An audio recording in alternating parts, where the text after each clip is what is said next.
Já estamos de volta com o Brasil Urgente para toda a nossa região. Eu quero agradecer demais o carinho, das pessoas que me procuram no Facebook, que vêm falar comigo na rua, que conversam comigo. Muito obrigado, viu? O Brasil Urgente está aqui prestando serviços, pronto para você, porque aqui você tem opinião, aqui você é papel mais do que fundamental no debate das notícias do dia a dia. Muito obrigado pelo carinho da sua companhia. Olha, há algum tempo nós já estamos discutindo aqui, Vinícius, Ney, a questão envolvendo o chamado Tribunal do Crime. Nós já chegamos a mostrar aqui, eu não sei nem se o pessoal tem aí, fácil para a gente mostrar, como é que funcionam esses tribunais do crime, né? O que acontece? De dentro da cadeia, os bandidos dão ordem para outros bandidos aqui do lado de fora para matarem desafetos, para matarem pessoas que passam no caminho das quadrilhas, ligadas principalmente a uma facção criminosa que domina os presídios aqui no estado de São Paulo. Pois bem, olha só o que aconteceu lá na cidade de Sumaré. Um mecânico de 37 anos foi morto com 3 tiros em Sumaré. O problema é que ele não era bandido. O problema é que ele não era integrante de facção criminosa. O problema é que ele nada tinha a ver com o crime. A suspeita é de que ele tenha sido confundido com um bandido que estava na mira do Tribunal do Crime, e acabou sendo morto. Parece ter uma história que é a seguinte, hein, Vinícius? Me confirma aí. Andaram roubando carros lá, fazendo alguns roubos no bairro onde esse mecânico morava, e aí os bandidões ficaram incomodados, porque a polícia começou a chegar no bairro, começou a fazer batida, começou a procurar bandido. E numa dessas ele foi confundido como um desses assaltantes, ou com um desses assaltantes, e acabou morto pelo Tribunal do Crime. Era essa a informação que eu tinha. Ah, faça-me o favor! Faça-me o favor! Outro dia eu estava dizendo aqui que o maior medo que eu tinha era o seguinte: enquanto o bandido estiver matando bandido, enquanto o bandido estiver morrendo aí nessa guerra do crime, mas o cidadão de bem estiver protegido, tudo bem. Agora, quando o trabalhador entra na mira do bandido, como é que a gente fica? Hein? Como é que a gente fica, meu Deus do céu? Ah, faça-me o favor! Faça-me o favor!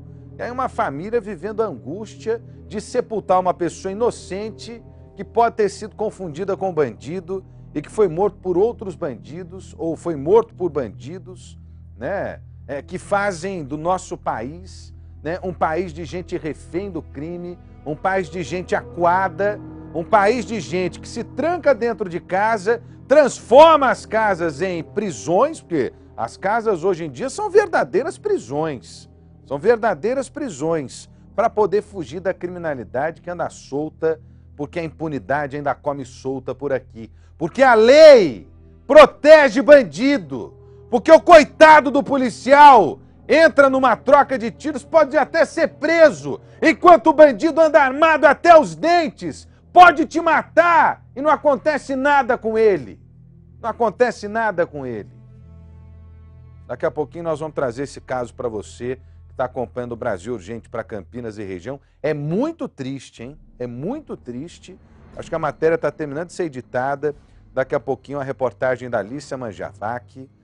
Você imagina uma pessoa, poderia ser o senhor e a senhora aí do outro lado, Poderia ser alguém da sua família, confundido com um bandido e morto por um bandido, porque esse bandido achou que essa pessoa poderia interferir nos negócios da quadrilha. Ah, gente, que país é esse, hein? Faça-me o favor. Vem comigo aqui, olha. Eu estou esperando o seu e-mail. Pode mandar para cá, burgcampinas@band.com.br. Você pode participar também pelo Ligue Band. Aliás, o Ligue Band te dá prêmios, por isso fique atento e ligue para a gente, 1996851010. Digite 3 para entrar no Brasil Urgente, 3 para participar e 1 para finalizar. O custo é de uma ligação normal para celular. O Ligue Band é o seu caminho mais fácil para falar aqui com o Brasil Urgente para Campinas e região, porque você deixa gravada a sua mensagem. Se quiser, pode mandar uma mensagem de texto do celular também. No Torpedão é muito fácil. Você pega o seu celular, escreve as letras BR de Brasil, né? BR de Brasil, a sua informação e o seu nome e manda para o 72250. O custo de cada torpedo é de 31 centavos mais impostos. Você pode mandar para a gente quantas mensagens você quiser. Elas vão sendo exibidas aqui ao longo da nossa programação no pé da tela aí, tá bom? Tá combinado? Então vem comigo e agora preste atenção. Se você anda precisando renovar a sua casa, nós vamos dar um jeito. O Brasil Urgente continua com o concurso Cantinho Marabras. E nós vamos sortear nesse mês de outubro móveis para o seu quarto. Gostou, não é? Então participe. É só ligar 9685-1010, digite 3 para o Brasil Urgente, 3 para participar e responda: o que você faria se voltasse a ser criança? A resposta mais criativa ganha um guarda-roupa e uma cama infantil. E todo mês o Cantinho Marabras vai dar uma nova aparência à sua casa. Aproveite e renove o quarto do seu filho com a Marabras. Lojas Marabras, preço menor, ninguém faz. 9685-1010 é o Ligue Band, nós estamos esperando a sua participação. O que é que você voltaria a fazer, ou melhor, o que você faria se voltasse a ser criança? Já pensou? Teve ideias? Então manda para cá no 9685-1010 e grave a sua mensagem. Olha, parece que tem umas imagens aí, eu adorei quando fiquei sabendo, adorei, vi de longe, falei ao máximo, vão colocar no programa. O que nós mostramos ontem aqui no Brasil Urgente? O que nós mostramos ontem aqui, hein, Marcão?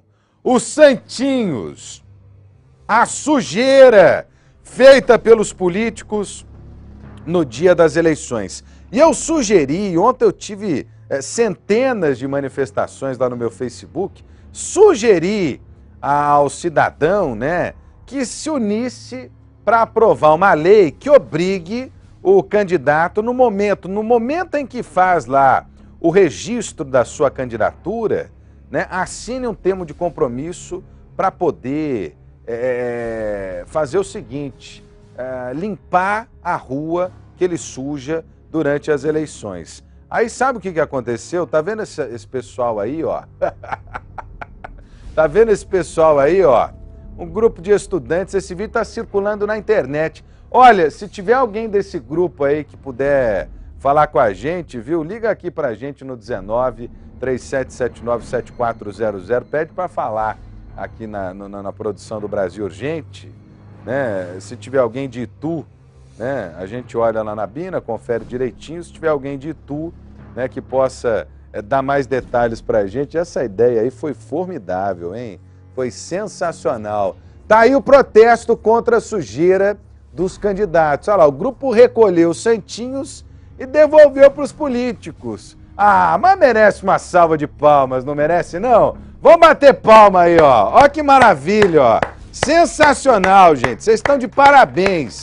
Enquanto o povo não se unir, é claro que com muito respeito, sem prejudicar a ordem pública, né, sem prejudicar o direito dos outros. Mas esse tipo de protesto aí a gente tem que elogiar, tem que elogiar. O grupo recolheu os santinhos e jogou os sacos com a sujeira em cima dos porcalhões, né, dos representantes públicos porcalhões. Foi lá em Itu, não é isso? Ah, maravilha, hein? Que maravilha, que maravilha.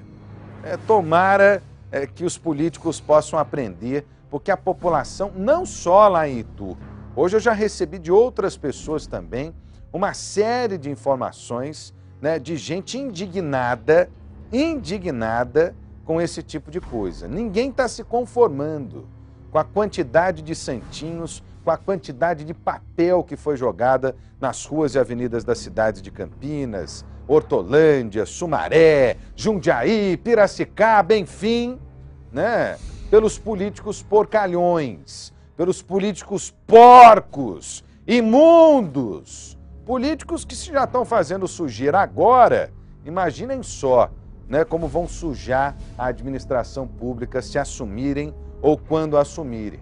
Porque pelo menos é essa a impressão que a gente tem. É essa a impressão que a gente tem. Olha, queria muito parabenizar esse grupo aí, que num protesto de muito civismo, né? Olha, ninguém bateu ninguém, ninguém quebrou nada, não depredou absolutamente nada. Só devolveram aos políticos aquilo que os políticos nos deram e a gente não queria. que era sujeira, né? E pega essa sujeira aí, ô senhor candidato, e leva lá para sua casa, né? Porque na minha eu não quero. Na minha eu não quero. Aliás, tem aquelas imagens lá do pessoal jogando, tem as imagens do pessoal jogando o papel na madrugada, né? Naquele flagrante que foi feito pela equipe do Brasil Urgente, lá no Parque Jambeiro, o cara fazia uma chuva de papelzinho. Daqui a pouquinho nós vamos mostrar ao vivo aqui o caso de uma menina de 6 meses, né, que acabou se machucando em decorrência desses santinhos. Daqui a pouquinho nós vamos mostrar, não sei nem se o pessoal já está posicionado lá, mas daqui a pouquinho nós vamos trazer esse caso, né, e que acontece justamente porque tem gente assim, ó, gente irresponsável, idosos se machucaram, crianças se machucaram, pessoas de bem se machucaram porque escorregaram nesses papéis, nesses santinhos, né, que foram jogados no sábado e também no domingo durante as eleições. E olha, não são poucos os casos em que pessoas se machucaram, pessoas tiveram problemas em função de escorregões nesses santinhos. Daqui a pouquinho nós vamos trazer um caso ao vivo. A criança de 6 meses, não é isso, Vinícius? A criança de 6 meses que acabou escorregando, né? E na verdade estava no colo, né, de uma pessoa que escorregou, a criança caiu no chão. Qual foi a fratura que ela teve, ô Vinícius? Fraturou o fêmur. Fraturou o fêmur a criança. Deus do céu, que trauma, gente, que trauma. Daqui a pouquinho nós vamos falar mais desse caso. Vem comigo aqui, olha. Tem as imagens já, Vinícius, de Americana? Hein? Tem as imagens de Americana aí, ô Vinícius? Daqui a pouquinho também tem um caso em Americana. Então eu vou chamar o caso daquele homem de 39 anos que foi preso, hein? Tem o caso aí já ou não? Já tem o caso de Americana? Hein? Então tá bom, então deixa eu ver as imagens, gente. O homem de 39 anos preso com... Essas imagens chegaram agora aqui, hein? Essas imagens chegaram agora aqui. Esse homem de 39 anos foi preso com armas de uso exclusivo do Exército e também da polícia, né? O delegado Marco Antônio Posetti, é o delegado responsável pelas investigações, vai poder dar mais detalhes pra gente. Aquilo ali no fundo, ô Ney, você que entende bastante dessas coisas, já serviu o Exército, aquilo é munição de fuzil, não é não? Hein? É munição de fuzil lá no fundo, olha lá.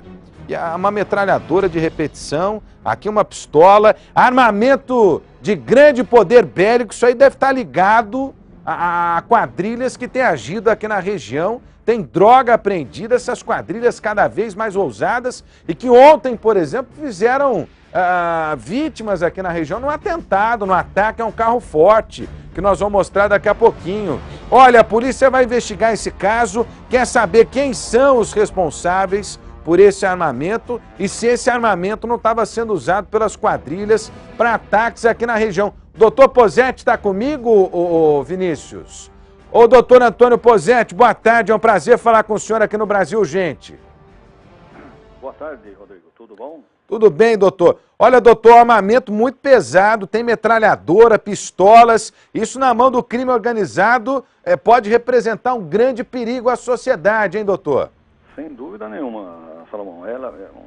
Trata-se de um armamento de grande poder de fogo, né? Uma submetralhadora 9mm, uma pistola 9mm de origem israelense, armas utilizadas em combate e que representam um perigo imenso para a população. É arma de guerra na mão do bandido que coloca o cidadão, né, como refém nessa guerra que infelizmente a gente vive, né, e na guerra em que a gente só tem um lado para torcer, o lado do cidadão e de preferência o lado da polícia que garante a segurança do cidadão. Ô doutor, esse armamento pesado, o senhor falou de uma pistola israelense, uma submetralhadora, estou vendo droga ali também. Essa quadrilha em que esse rapaz aí pode estar envolvido, é uma quadrilha ligada ao tráfico de drogas, mas pode estar envolvido em outros crimes também, não, doutor? É o seguinte, hoje em dia, arma e droga, elas correspondem no crime a dinheiro vivo. Então, além da 9mm das duas, tem mais uma pistola 380 de origem nacional, mas uma arma também perigosa. E a droga, uma quantidade até que razoável, parte já preparada para o consumo, parte a ser preparada ainda.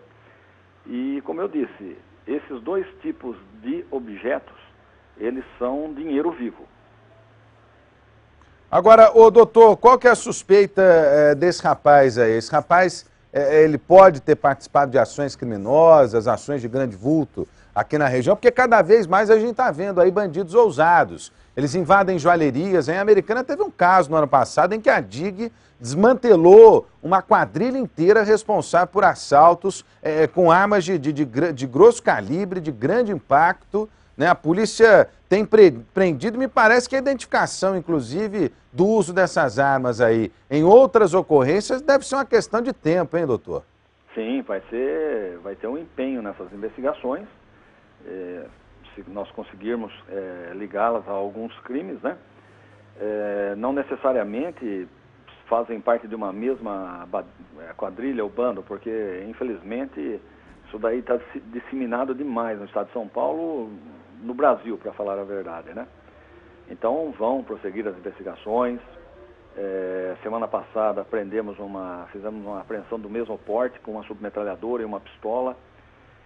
Então, agora é tentar, né? Agora é o serviço novamente volta às investigações, um serviço de inteligência, e vamos ver quem nós conseguimos relacionar, além dessa pessoa, que nós também vamos ver se ela está ligada a ações criminosas ou se era apenas um guardador, né, de arma, vamos dizer assim, ou se estava relacionado ao crime. E vamos ver ainda que extensão tem essa quadrilha, a que essa pessoa, talvez se não participou, está ligada de uma forma ou outra, não sendo guardando ou atuando. Direto ou indiretamente. Agora, doutor, ele vai ficar preso, né? Sim, vai ficar preso. Como os fatos se deram na cidade de Campinas, nós vamos conduzi-lo para o 2º Distrito Policial de Campinas, onde é a cadeia pública de lá. Ok. Olha, doutor, obrigado, viu? Um abraço para o senhor e parabéns aí aos agentes da DIG, a Delegacia de Investigações Gerais. Eu que agradeço o interesse e a chance. Obrigado. E você sabe que a população precisou, diz que tanto para cá como para qualquer delegacia que estiver próximo, que nós tentaremos com empenho realizar a justiça. Com certeza, doutor. Está aí o armamento pesado, tirado da rua, que é o mais importante, tirado das mãos dos bandidos, na proteção da sociedade, a sociedade, né, que às vezes vive um clima de terror, de medo. Porque você vê, o bandido está armado com uma submetralhadora 9mm, de uso exclusivo do Exército. E aí na rua, né, o bandido enfrenta a polícia, o bandido tenta se impor ao Estado, e ainda tem gente, né, esses chamados direitos humanos, né, que parecem mais direitos dos bandidos e não da sociedade de bem, né, não do cidadão de bem.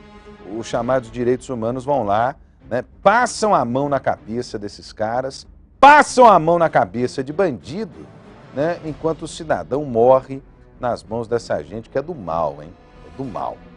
Olha, você acompanhou ontem aqui a história da família de Piracicaba que enfrenta um drama para enterrar um homem. E não é só com a burocracia não que a família sofre, viu? A cada dia que passa, os parentes e os amigos buscam forças para superar a perda. A polícia procura pelo responsável pela morte do motorista. O motorista morreu, né, só que o corpo ainda não foi sepultado e nem o crime esclarecido. Deixa eu ver a reportagem da Alicia Manjavac aqui, ó. Olho na notícia. Meu irmão era um trabalhador, ele era motorista, sempre trabalhou, uma pessoa muito alegre, tem 2 filhos, ele era uma pessoa muito família. Muito família. Pai de 2 adolescentes de 15 e 18 anos, Luiz Augusto Araújo de Góes tinha 42 anos, era motorista de caminhão e há cerca de um ano descobriu que estava com câncer no intestino grosso.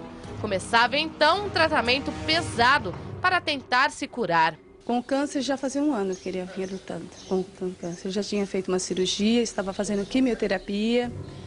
Ele vinha sofrendo bastante, ele é uma pessoa que ele não era de reclamar, mas a gente via o sofrimento dele estampado. Mesmo doente, Luiz mantinha o bom humor de sempre, não se deixando abater. Mesmo doente, ele queria estar trabalhando, ele queria estar fazendo as coisas dele, ele tinha as perspectivas de vida dele, né? Nas festas da família, toda a diversão ficava por conta dele. Ele era quem alegrava a família, sabe? Porque ele era muito brincalhão. Ele era uma pessoa amorosa, carinhosa. É o que eu vou guardar dele sempre. O nosso palhaço. Mas no dia 5 de maio, Luiz saiu de casa e não voltou. Ele tinha uma consulta com o médico e no caminho desapareceu. O corpo dele só foi encontrado 3 meses depois, em um terreno no Jardim Santa Fé, em Piracicaba. Para a família, o homem foi vítima de assalto, já que ele estava com todo o salário no bolso. Ia com a quantia de R$2.000, que era o salário dele, né? Ele estaria com o dinheiro dele, ele recebeu o pagamento dele e ele ia comprar remédio e ia passar pelo dentista e ele estava com dinheiro sim. A polícia investiga o caso e já tem pistas de quem foi o autor do crime. Em poucos dias, deve ser expedido um mandado de prisão. Tudo o que Marinês quer é dar um enterro digno. Enquanto não consegue, ela guarda na lembrança somente os bons momentos que teve ao lado dele. Ele era uma pessoa, assim, maravilhosa. Muito. Olha, as pessoas morrem gratuitamente numa violência crescente, né, com bandidos cada vez mais bem armados, né, e com cada vez mais ódio no coração, com cada vez mais maldade. Cada vez mais maldade. Por que mataram o coitado do motorista, hein? Por que mataram o coitado do motorista? Isso é um absurdo. Matam gratuitamente, né? Tem o caso da universitária aqui em Campinas, que foi morta, né, por estrangulamento. Tem esse caso do motorista que foi morto durante uma tentativa de assalto. Hoje eu já fiquei sabendo que teve uma troca de tiros, aliás, não que houve uma troca de tiros, não é nada disso. Um jardineiro acabou sendo baleado durante uma tentativa de assalto lá na região do São Bernardo, em Campinas. É porque ele estava tentando impedir o roubo de um carro, né? E é assim, as pessoas matam, né, os bandidos matam por esporte. Matam por esporte. A sociedade cada vez mais, né, acanhada, cada vez mais refém do crime, cada vez mais refém, né, dessas atrocidades, enquanto o Estado enfraquece. Enquanto o Estado enfraquece. Ah, faça-me o favor, hein? Faça-me o favor. O drama dessa família também inclui o enterro do motorista. Será que não dá para liberar logo lá não, ô Vinícius? O que está emperrando, hein? Não é possível, gente. Não é possível. Vem comigo aqui, olha. E cada vez mais jovens também os bandidos, viu? Cada vez mais jovens os bandidos. Matam de graça, não são punidos, porque a lei passa a mão na cabeça do bandido, e cada vez mais os jovens são atraídos pelo crime, né, para cometerem essas atrocidades. Ontem, por exemplo, a polícia, né, apreendeu 3 adolescentes em uma casa usada para o refino de drogas no bairro Vida Nova. Não bastasse a presença dos adolescentes, os policiais encontraram ainda um bebê de 8 meses, meu camarada. 8 meses a criança no local. Ah, que futuro vai ter essa criança de 8 meses convivendo com a droga, convivendo com essa porcaria dentro de casa? Hein? Deus do céu, são as famílias desestruturadas, né? As famílias que vivem os seus dramas e que colocam em situação de vulnerabilidade vítimas inocentes como essas crianças. E aí, de repente, numa dessas, essa criança acaba entrando para o crime, porque ela foi criada no crime, ela usa o crime, ela tem o crime como referência. Aí você tirar uma criança do crime, já um adulto infrator, né? É impossível praticamente, é praticamente impossível. Olha, a criança de 8 meses encontrada nessa biqueira, porque é uma biqueira, né? Acabou sendo resgatada pelo Conselho Tutelar. Deixa eu ver a reportagem da Carla Ramil aqui, ó. Olho na notícia.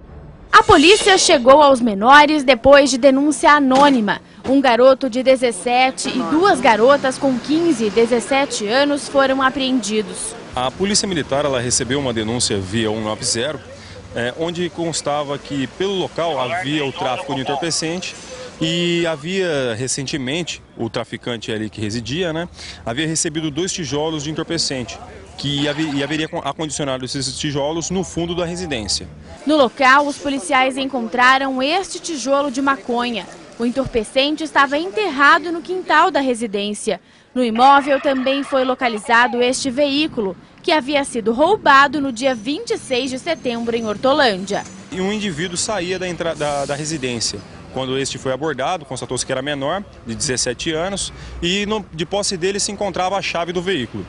Foi feita então a verificação e essa chave ligava o veículo que havia sido trocado no miolo, né? A casa onde o material foi encontrado fica no bairro Vida Nova. Segundo a polícia, ali funcionava um ponto de refino e tráfico de drogas. Com os 3 menores, havia ainda este bebê de 8 meses, filho da adolescente de 17 anos. O Conselho Tutelar foi acionado para verificar as condições em que a criança vivia e agora deve tomar as providências cabíveis. Depende da situação que vai ficar a mãe. Se ela for ficar numa situação com liberdade restrita, a criança ficará com a gente e nós vamos localizar alguém da família para que fique com a família. Não encontrando, o Conselho tomará providência. O garoto, de 17 anos, já tinha passagem pela polícia. Ele foi detido na semana passada por receptação. Por causa da reincidência, deve agora ser encaminhado à Fundação Casa. Não só por ser a segunda vez, mas por também estar envolvido numa situação de tráfico agora dessa vez, né? Na outra vez ele estava envolvido numa situação de receptação que tem menor potencial ofensivo. A situação do tráfico já demanda uma outra legislação específica que já prevê a recolha. De acordo com a polícia, o suposto líder da quadrilha de 19 anos que morava com os menores na casa conseguiu fugir, levando outro tijolo de maconha. Olha, é terrível, né? Mostra uma fragilidade enorme da nossa insegurança, né, nesse nosso país. Mas eu quero fazer uma pergunta para o senhor e para a senhora. Eu falei agora há pouco que essa criança de 8 meses poderia se tornar o próximo infrator, não é isso? Por quê? Porque ela é criada num ambiente hostil, criada num ambiente onde a referência dela é o crime, onde a referência dela é o que é ilegal, né? Da mesma maneira como nós criamos os nossos filhos, como nós somos criados, né, tendo como referência coisas boas, essas crianças, infelizmente, crescem com a referência da coisa ruim. E não adianta culpar a criança, não adianta culpar a criança, ela foi criada assim. O que ela aprendeu como sendo certo é o errado, infelizmente. Infelizmente, é difícil resgatar uma criança nessa situação, viu? É difícil demais resgatar a criança dessa situação. Agora, outra pergunta que eu faço aqui. Esses adolescentes menores que foram apreendidos, precisa ver se eles vão ser punidos, né? Porque hoje em dia, aqui no nosso país, nem punidos mais são esses infratores, né? A legislação, ela deixa passar, o infrator volta para casa e dá risada, né, da nossa sociedade, dá risada do Estado, dá risada de todo mundo. Para piorar, o STJ, que é o Superior Tribunal de Justiça, prestou um enorme desserviço à sociedade recentemente, dizendo que menor infrator, não pode falar bandido, tem que falar menor infrator, ele não pode mais ser punido, né? Esse menor infrator agora, ele tem que, só depois de 3 ou 4 vezes apreendido, é que ele pode ser encaminhado lá para a chamada Fundação Casa. Ah, assim não dá, minha gente. Assim não dá. Faça-me o favor. Se bem, eu digo sempre aqui, que mandar para a Fundação Casa também não adianta muita coisa, né? Você vai para a Fundação Casa, lá é pior do que o cara tá na rua, porque lá tem droga, lá ele conhece outros bandidos de altíssima periculosidade, lá ele conhece o que há de pior. Então também não sei onde é que nós vamos parar, porque o Estado perdeu a mão, viu? Já perdeu a mão na hora de cuidar desse tipo de coisa. Ah, faça-me o favor, hein? Faça-me o favor. Olha...